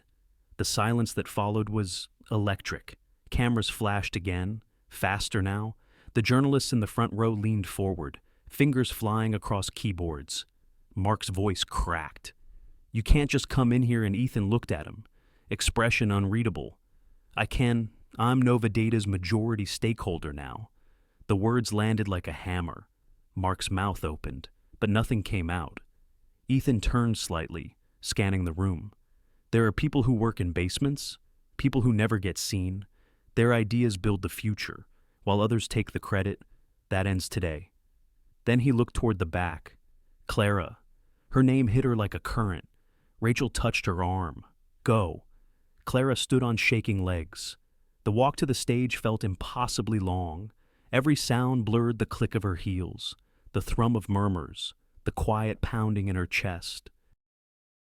When she reached the front, Ethan stepped aside, nodding once, like a silent promise. She turned to face the crowd. Dozens of faces stared up at her. Investors, reporters, strangers who had never seen her before, but somehow already had opinions about her. For a heartbeat, she couldn't speak. Then she remembered her father's voice, quiet and steady. "Dignity isn't loud. Clara, it's steady." She took a breath. "My name is Clara Jensen," she began. "And for the past 3 years, I worked for Nova Data, in the basement. I wasn't supposed to be visible. I was just background noise." The microphone picked up the tremor in her voice, but she didn't hide it. "I built an algorithm meant to help technology make ethical decisions to learn empathy. But somewhere along the way, that idea was taken, changed, claimed by someone else." She glanced toward Mark, whose jaw was set tight, eyes full of disbelief and fear. "I tried to fight it," she continued softly. "I filed complaints. I begged people to listen. They said I was unstable, emotional. That's the word they always use for women who refuse to disappear." A quiet murmur swept through the room. Clara lifted her chin. "I came here tonight not for revenge, but for something smaller and bigger. I wanted to tell the truth, because truth deserves daylight." The silence that followed wasn't empty. It was full, alive, waiting. Then she added, "For every engineer who's ever worked unseen, every coder who's been told their voice doesn't matter, this moment isn't just mine. It's ours." Someone in the back began to clap. Then another. The sound spread, growing louder until it filled the room completely. Mark tried to speak again, but his words were drowned out by the applause. Two security officers stepped forward, exchanging a look with Ethan. Mark's protest came out as a shout, sharp, desperate, but it was too late. They guided him off the stage, his voice swallowed by the noise. Clara stood still, tears glimmering at the corners of her eyes. The applause didn't stop. Ethan joined her at the podium, not speaking, just standing beside her. The gesture said everything. For once, she wasn't invisible. The light hit her face, bright and real. She blinked, smiling through the blur of tears. Ethan leaned slightly, his voice low enough that only she could hear. "You did it?" "No," she whispered. "We did." He smiled. The cameras kept flashing, but she didn't care anymore. For the first time in years, she wasn't surviving someone else's story. She was standing in her own. The applause went on, echoing against glass and steel, carrying through the tower until it felt like the sound of something breaking open. Or something beginning. The applause had faded hours ago, but it still echoed somewhere inside her. The glass walls of the tower reflected a world washed in evening light, muted gold, soft gray, a city exhaling after the storm. Clara stood near the window, shoes in her hand, her body trembling not from fear this time, but release. Down below, people hurried home, unaware that a small corner of justice had just been set right above them. She pressed her forehead against the cool glass and closed her eyes. The city lights blurred into 1,000 stars. Behind her, a quiet voice broke the stillness. "You were extraordinary." She turned. Ethan stood in the doorway, jacket off, tie loosened. His voice was softer than she'd ever heard it low. Certain. Almost reverent. "I wasn't," she said, shaking her head. "I was terrified." He stepped closer. "That's what made it extraordinary." Clara let out a shaky laugh. My hands wouldn't stop shaking. My throat felt like it was closing. "I know," he said. "I was watching." He stopped a few feet away. The space between them hummed with the kind of quiet that says everything words can't. "I didn't think I could do it," she whispered. "For years, I kept my head down. I thought that was the only way to survive." Ethan's eyes softened. And now, she looked out at the skyline, lights flickering like fragile truths. "Now I think maybe surviving isn't the same as living." For a moment, neither spoke. The world outside moved in slow motion, the faint hum of traffic, the faraway rhythm of footsteps, the heartbeat she could almost hear in her own ears. He took one more step forward, close enough that she could see the tiredness beneath his calm, the kind that only comes from fighting battles most people never notice. "You did something brave today," he said quietly. "You didn't just expose a lie, you gave people permission to believe in truth again." Her throat tightened. "You make it sound noble. It wasn't, it was just necessary." He smiled faintly. "The necessary things are usually the hardest." His gaze lingered on her, gentle but unflinching. "I'm proud of you, Clara." The words caught her off guard. Simple, direct, but they landed deep, like sunlight touching a place long left cold. She swallowed. "No one's ever said that to me before." "You should get used to it," he said. The silence between them turned softer, heavier, something almost tender. Clara's pulse quickened. She didn't move, didn't dare to. He reached up, brushing a loose strand of hair from her face, his fingers barely grazing her skin.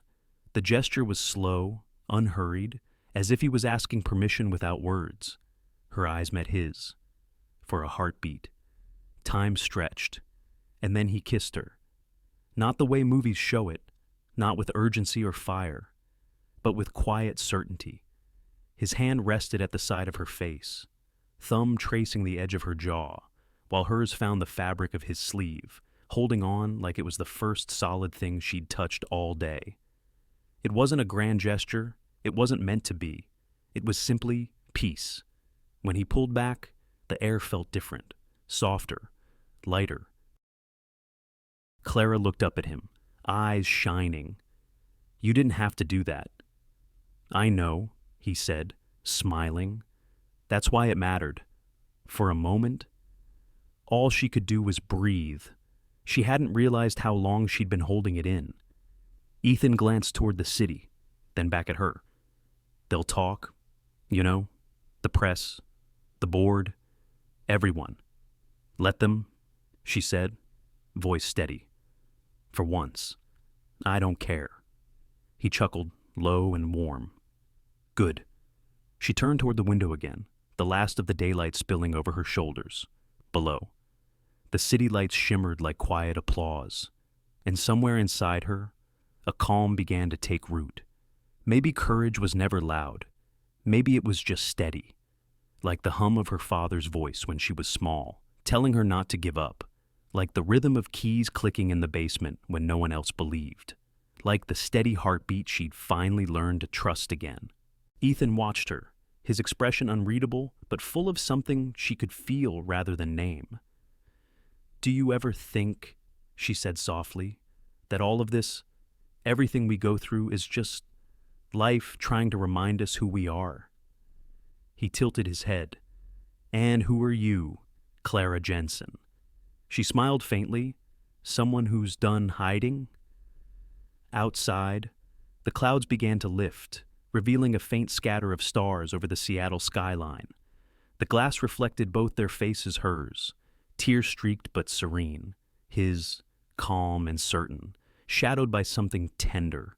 For a while, they just stood there, watching the city breathe. No more pretending, no more borrowed courage, just two people who had fought their way toward truth and found it. Not in victory, but in stillness. She reached for his hand. He didn't hesitate. The warmth of it was enough. "Ethan," she whispered. "Yes, thank you." He looked at her, his thumb brushing over her knuckles. "For what?" "For seeing me." His eyes softened. "You made it impossible not to." She smiled, small but real. "You always know the right thing to say." "Not always," he said. "Just this time." The elevator chimed somewhere in the distance, a reminder that the night was ending, that the world outside still existed, waiting to move on. But neither of them moved yet. They stayed there in the quiet, the kind that holds peace, not absence. When Clara finally turned toward the door, she glanced back once. Ethan was still standing by the window, looking out over the city. The faint reflection of light haloed his silhouette, like the calm after a long storm. And she thought, maybe light isn't something you find. Maybe it's something you become. Morning light spilled across the desk, soft and golden, catching the edge of Clara's coffee cup. The office was quiet except for the gentle hum of computers and the low murmur of voices down the hall. It had been 6 months since the reckoning. 6 months since she'd stepped out from the shadows of that basement and into this a corner office overlooking Elliott Bay. Sunlight glinting on the water like forgiveness. She still came in early. Old habits died gently. The door opened with a soft knock. "You're here before the interns again," Rachel said, stepping in with 2 lattes. "At this point, they think you live here." Clara smiled. They might not be wrong. Rachel set the cup down, leaning against the edge of the desk. "I remember when we lived on vending machine coffee and instant noodles. Now we have espresso and catered lunches," Clara said lightly. "Progress." Rachel grinned. "And you the mighty CTO of Nova Data." Clara shook her head. "I'm still just Clara." "Sure," Rachel teased. "Just Clara, who rebuilt an entire company and made half the tech world question their ethics policies." Clara laughed, a soft sound that filled the room like a sigh. "It wasn't me alone."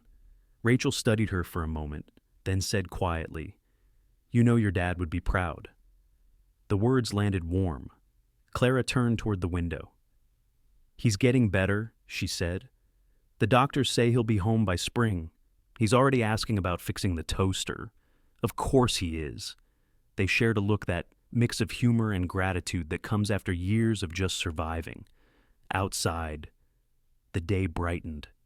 Later, Clara walked the floor, past rows of engineers tapping quietly at their screens. The basement had been replaced with light. She'd insisted on that open windows, fresh air, sunlight that reached even the smallest desks. No more flickering bulbs or forgotten corners. At one table, a young engineer hesitated over her code, frustration etched across her face. Clara stopped beside her. "Show me." The girl turned, eyes wide. "Ms. Jensen. I mean, Clara, I'm sorry. I'm just stuck on the logic loop." Clara smiled. "Let's look together." She crouched beside the desk, scanning the lines, her voice calm, patient. "You're overthinking it. You built the right structure, you just don't trust it yet." The girl nodded slowly, understanding dawning. Clara gave her a small pat on the shoulder. "It's always about trust, even in code." As she walked away, Clara caught her reflection in the glass wall, her posture steady, her gaze sure. She looked nothing like the woman who once hid behind server racks, hoping someone might notice her work. But deep down, she hadn't changed as much as people thought. She still believed in quiet things, the strength and patience, the grace and humility, the kind of leadership that didn't shout. Her phone buzzed, a message from Ethan. "Coffee later. My place or yours?" She smiled before typing back, "Yours. You make better toast." He replied with a single dot, his version of a grin. That evening, she left the office as the sun began to set, the city glowing copper and rose. Seattle looked softer now, like a place that had forgiven itself. She walked the short distance to Ethan's apartment, wind catching her hair, her steps unhurried. He met her at the door, sleeves rolled, the smell of fresh coffee drifting through the room. "You're early," he said. "You're late," she countered, smiling. He handed her a mug, the warmth seeping through her palms. "How was the day long?" she said. "Good. The team's learning to argue productively now." He chuckled. "That's how you know you're leading well." She sank into the couch, the evening light falling across the room in ribbons. Books lined the shelves. Quiet music played low in the background. This was what peace felt like. Not silence, not escape, just enough. Ethan sat beside her, their knees almost touching. "You know, when I first met you, you could barely look me in the eye," he said. "I was trying to survive the night," she replied. "And now?" She took a sip of coffee, then looked at him. "Now I'm living the morning." He smiled. "That's a good line. You should keep it." "I might," she said. "It's true." They talked quietly after that about work, about her father's recovery, about Rachel's latest project that was already drawing attention from investors. Ethan listened, really listened, the way he always did. And when the words ran out, they sat in easy silence, watching the light fade. Clara thought about Dylan sometimes, not often, but enough to notice the faint trace of pity rather than anger. Last she'd heard, he'd lost his job. Lydia had vanished from social media. It wasn't triumph she felt, just balance. The quiet kind that doesn't gloat, it simply exists, like justice finding its way home. Her gaze drifted to Ethan, to the faint lines near his eyes when he smiled. He was reading something on his tablet, but his hand had found hers somewhere along the way. Their fingers rested together on the couch, unmoving, comfortable. Outside, the first stars began to appear, faint against the dusk. Clara leaned back, her voice barely above a whisper. "You ever think about how strange it all is? How everything can change in a year?" Ethan didn't look up. Strange? Yes. But maybe it was never change. Maybe it was just you becoming visible. She smiled softly. "Visible?" she repeated. "I like that." He glanced at her then, eyes warm. "You should. You earned it." The clock ticked gently. Somewhere in the kitchen, the coffee pot clicked off. For a long time, they said nothing. The room glowed with the last of the day. the kind of light that stays for just a moment before the night settles in. Clara breathed it in, the scent of roasted beans, the hum of the city below, the steady rhythm of a life that had finally found its center. And as she sat there, her head resting lightly against Ethan's shoulder, she thought, from basement shadows to morning light. That was the story, really, not of success or revenge, but of becoming whole again, of learning that dignity doesn't always roar. Sometimes it just breathes quietly beside you, over coffee, at sunrise. And for the first time, Clara Jensen didn't feel invisible. She felt home. The morning was soft, the kind that arrives without hurry. Light filtered gently through the leaves, painting dapple patterns across the stone path. The garden smelled of rain and blooming jasmine. Somewhere nearby, a small fountain murmured, steady and calm. Clara stood at the edge of the aisle, hands trembling just enough to feel alive. The air was cool, the world hushed in that sacred stillness right before everything changes. Beside her, her father smiled, pale but standing, a faint tremor in his hand where it rested on hers. His eyes were bright, proud, the same steady gray she'd learned to trust as a child. "You ready, kiddo?" he whispered. She laughed quietly. "No?" "Good," he said. "Means it matters." When the music began, a soft piano melody carried by the wind, they took their first step down the aisle. Rows of wildflowers swayed gently, petals catching the morning light. Friends, co-workers, and quiet faces from old corners of her life turned as she passed. Rachel was in the front row, eyes already shining. Ethan stood at the end of the path. He wore the same gray suit from that night, the gala, the chaos, the moment that had begun it all. The jacket was pressed now, the fabric catching sunlight instead of chandelier glare. The lucky jacket, he'd called it. She'd smiled, because maybe luck was just what happens when courage finally meets kindness. When she reached him, Frank kissed her forehead and whispered, "You look just like your mother." Then he let go. And suddenly it was just her and Ethan, standing beneath an arch of white roses and sunlight. He took her hands. They were cold, but his were steady. "You sure about this?" he teased softly. She smiled. "I've had worse decisions." A ripple of laughter moved through the small crowd, light and human. The efficient and old friend of Ethan's began to speak, but Clara barely heard him. The sound of the wind in the trees, the smell of earth after rain, that was what she would remember. The sense that time had slowed down, just long enough to let them breathe. When it was time for vows, they spoke without notes. Ethan went first. "When I met you," he said, "you asked me for 5 minutes of my time. I didn't know then that 5 minutes would turn into forever." He paused, his thumb brushing over her fingers. "You taught me that strength isn't volume, it's grace. That truth doesn't always roar. Sometimes it just stands quietly and refuses to move. I promise to protect that truth, in you and in us, every day." The crowd was still. Even the wind seemed to listen. Then Clara spoke. "When I met you, I was pretending to belong, pretending not to be afraid. But you saw through it. You didn't rescue me. You reminded me I didn't need rescuing. You just stood beside me, and somehow, that was enough." She swallowed hard, her voice trembling. "So, this is my promise. To never forget what it feels like to be unseen and to spend the rest of my life making sure others are not. To walk beside you, not behind, not ahead. To be equal. Always." Ethan's eyes glimmered, the faintest smile breaking through. The efficient nodded, voice warm. "Then, by the power entrusted to me, you may seal your promise." He leaned in, not for show, not for applause, but with the same quiet certainty of that first night when everything changed. The kiss was simple, gentle, human, somewhere. The fountain kept its rhythm.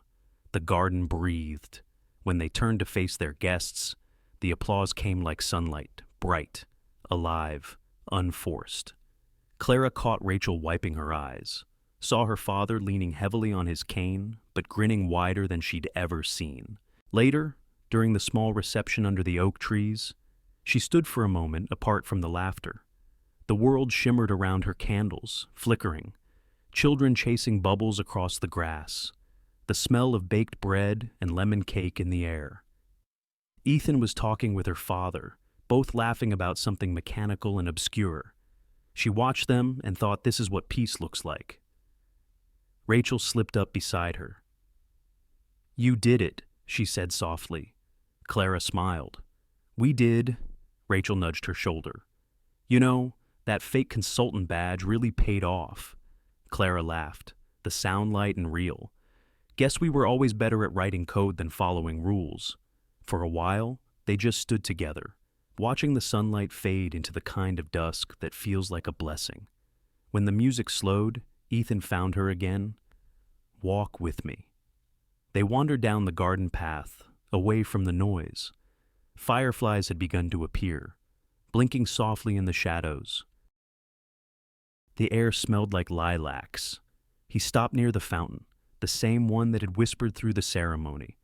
The stone was cool beneath his hand as he turned to her. "You know," he said, "I think about that night sometimes. The gala. The way you looked when you asked me." She tilted her head, embarrassed, terrified. He said gently, "But brave." Clara smiled. "I didn't feel brave. You were." He said, "You still are." They stood in silence, then two people who had spent their lives chasing truth and somehow found it in each other. The sky above them deepened into violet, the first stars trembling awake. Clara leaned against him, her head on his shoulder. His arm came around her without a word. "I used to think," she whispered, "that being invisible was the safest thing in the world. And now I know," she said softly, "that it's the same as not living at all." He didn't answer. He didn't need to. The fountain kept whispering, steady as breath. Somewhere in the distance, laughter rose and faded again. For a long time, they stayed like that, two quiet silhouettes beneath a canopy of light and memory. And when she finally spoke again, her voice was calm, certain, touched by the softness of everything they'd been through. "Sometimes," she said, "the smallest lie told out of desperation becomes the doorway to truth." She paused. The garden around them glowed faintly, the air alive with night's slow kindness. "And that's how Clara Jensen," she whispered, smiling through her tears, "stopped being invisible." The last light flickered across their joined hands and stayed. Clara's journey reminds us that courage is not always loud, and truth does not always come with applause. Sometimes, it lives quietly inside us, waiting for the moment we choose to stand up for what is right. Her story speaks to anyone who has ever felt unseen, unappreciated, or overlooked. It tells us that dignity isn't about recognition, but about staying true to who we are, even when no one is watching. For older hearts who have weathered life's many seasons, Clara's path is a gentle reminder that it is never too late to begin again. Change doesn't always come through grand gestures.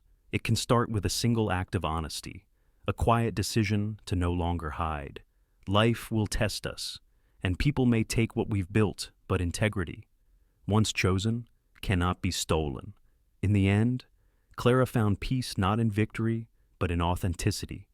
And perhaps that is the real success, to reach a point where you no longer need to be seen to know your worth because you finally see yourself clearly. Thank you, dear listeners, for staying with us until the very end of Clara Jensen's story. If her journey touched your heart or reminded you of your own quiet strength, we'd love for you to share that feeling forward. Please take a moment to like, share, and subscribe to Shining Stories so we can keep bringing you more tales of hope, courage, and second chances. Your support means the world to us. Until next time, take care and keep shining.